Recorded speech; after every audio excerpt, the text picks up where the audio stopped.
नमस्कार। झारखंड की खबरों में एक बार फिर से आप सभी का स्वागत है। झारखंड की डेली ब्रेकिंग न्यूज़ को जानते रहने के लिए, हर एक सुबह जानते रहने के लिए सब्सक्राइब करें झारखंड समाचार के इस यूट्यूब चैनल को, जिससे कि आपको झारखंड की डेली ब्रेकिंग हर एक सुबह मिलती रहे। तो आइए दोस्तों, बिना समय गवाए खबरों की ओर चलते हैं। झारखंड में अब किसानों को नए नाम से जाना जाएगा और यहाँ अब किसानों और खेतिहर मजदूरों व खेती से जुड़े सभी लोगों को एक नाम बिरसा किसान के नाम से जाना जाएगा। राज्य में किसानों की पगड़ी का रंग भी गुलाबी से बदलकर हरा कर दिया गया है। साथ ही दोस्तों, सीएम हेमंत सोरेन ने विश्व आदिवासी दिवस पर कृषि, पशुपालन व सहकारिता विभाग की ओर से आयोजित कार्यक्रम में इसकी घोषणा की है और कहा कि झारखंड के किसान का इतिहास अन्य राज्यों से अलग है। हमारे पूर्वज इस राज्य के जल, जंगल, जमीन को बचाने का संघर्ष उस समय से कर रहे हैं जब लोगों ने इसका सपना भी नहीं देखा था। अगली खबर झारखंड के चाईबासा से। जगन्नाथपुर थाना क्षेत्र के बड़ा नंदा चौक पर सड़क दुर्घटना में 8 युवक गंभीर रूप से घायल हो गए। सभी युवक जमशेदपुर के बागबेड़ा के रहने वाले हैं। घायलों का जगन्नाथपुर सामुदायिक स्वास्थ्य केंद्र में प्राथमिक उपचार करने के बाद बेहतर इलाज के लिए सदर अस्पताल चाईबासा रेफर कर दिया गया। हादसा टेम्पो के अनियंत्रित होकर पलटने से हुआ है। मुर्गा महादेव मंदिर में पूजा कर वापस लौट रहे थे।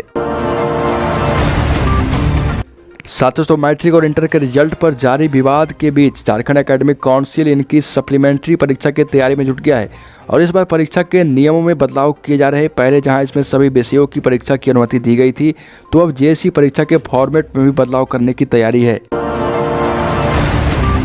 झारखंड के 18 जिलों में 13 अगस्त तक भारी बारिश के आसार हैं। इसके मद्देनजर मौसम विज्ञान केंद्र रांची की तरफ से येलो अलर्ट जारी कर दिया गया है।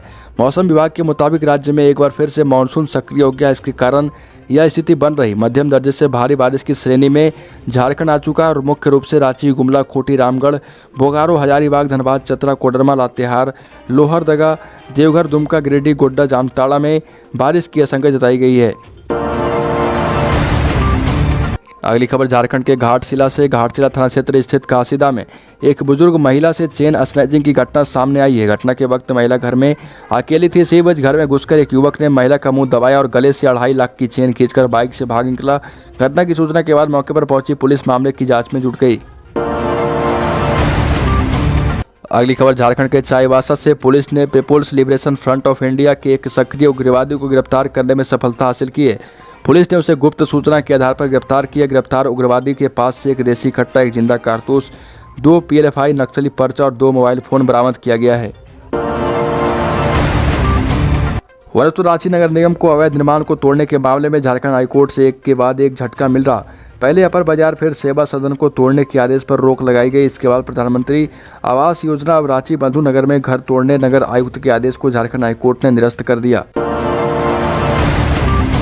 वरतु झारखंड में नारियां श्रेष्ठ है। यहाँ पुरुषों की तुलना में महिलाओं का मान महत्व अधिक है। सबसे बड़ी मिसाल यह है कि देश का लिंगानुपात यानी प्रति 1000 पुरुषों पर महिलाएं 943 है। वहीं झारखंड का लिंगानुपात यानी प्रति 1000 पुरुषों पर 947 महिलाएं हैं। राज्य के जनजातीय समाज में लिंगानुपात की यह तस्वीर और भी बेहतर है। यहाँ प्रति 1000 पुरुषों पर महिलाएं 1003 है, जो आदिवासी समाज में बेटियों के महत्व और उनके प्रति आदर को दर्शाता है। साथियों, तो झारखंड में 9वीं से 12वीं क्लास के स्कूलों में पहले की तरह पढ़ाई सरकार की अनुमति से 6 अगस्त से शुरू हो गई है। संक्रमण से सुरक्षा को लेकर अभी तक बच्चों की पढ़ाई वर्चुअल मोड में हो रही थी। इसका सीधा प्रभाव स्टूडेंट्स की पढ़ाई पर पड़ रहा था। स्टूडेंट्स के स्कूल नहीं जाने से लर्निंग लॉस की समस्या को दूर करना स्कूल के समक्ष बड़ी चुनौती है। इस समस्या को दूर करने के लिए स्कूली शिक्षा विभाग द्वारा रणनीति तैयार कर ली गई है और इसके तहत शिक्षक छात्र छात्राओं की बेसलाइन का आकलन करेंगे। वरना तो कोरोना के केस कम होने के बाद झारखंड में जून से ट्रेन और विमान सेवा ने एक बार फिर से रफ्तार पकड़ ली थी और एयरपोर्ट और ट्रेन में यात्रियों की भीड़ भी बढ़ने लगी थी। लेकिन एक बार फिर से झटका लगा और फिर से अगस्त में ट्रेन में वेटिंग की संख्या बढ़ने लगी है, भीड़ भी बढ़ने लगी है। विमान की संख्या बढ़ गई और 2 महीने पहले रांची से 6 से 7 विमान उड़ान भर रहे थे, लेकिन अब यह संख्या 22 पर पहुँच गया है। महीने में करीब 30,000 यात्री सफ़र कर रहे थे और लेकिन अब बढ़कर 1,10,000 यात्री महीने में आवागमन कर रहे। वरना तो कल्याण विभाग के 69 हाई स्कूलों में एडमिशन के लिए सितंबर में एंट्रेंस टेस्ट हो सकता है। कोविड के बाद स्कूल तो खुल गए हैं, लेकिन ऑफलाइन परीक्षा पर कोई फैसला नहीं हुआ और इसे देखते हुए विभागीय अफसरों ने आपदा प्रबंधन विभाग से परीक्षा की अनुमति मांगी है। नवोदय विद्यालय में एडमिशन के लिए एंट्रेंस टेस्ट अगस्त के अंतिम सप्ताह में होने की संभावना है और इसी को आधार बनाते हुए इन हाई स्कूलों में 6ठी कक्षा के लिए एंट्रेंस टेस्ट की अनुमति मांगी गई।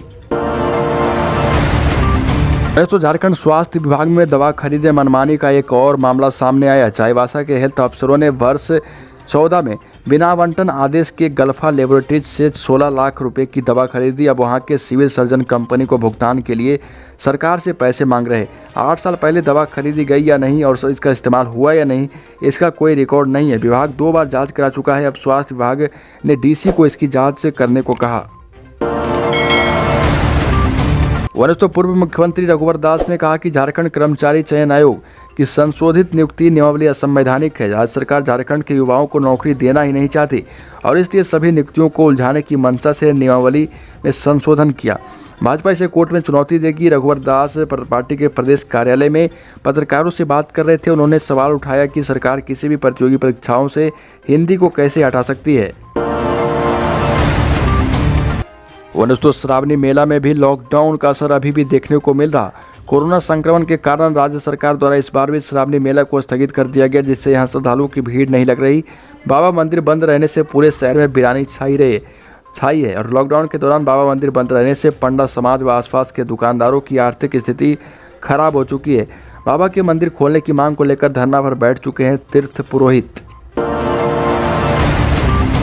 दोस्तों, कोविड से एहतियात के तौर पर इस साल भी राजधानी झारखंड राज्य में मुहर्रम का जुलूस नहीं निकलेगा। पिछले साल भी कोरोना संक्रमण के कारण रांची में जुलूस नहीं निकला था। सेंट्रल मुहर्रम कमेटी के महासचिव अकीलुर्रहमान ने बताया कि इस साल भी ढोल ताशा नहीं बजेगा और न ही अस्त्र शस्त्र प्रतियोगिताओं का आयोजन होगा।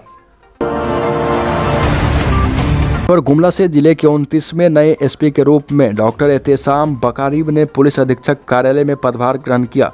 निवर्तमान एसपी हृदय पी जनार्दन ने उन्हें बुके देकर स्वागत किया है। नए एसपी एहतेशाम बकारीब 2015 बैच के आईपीएस अधिकारी हैं।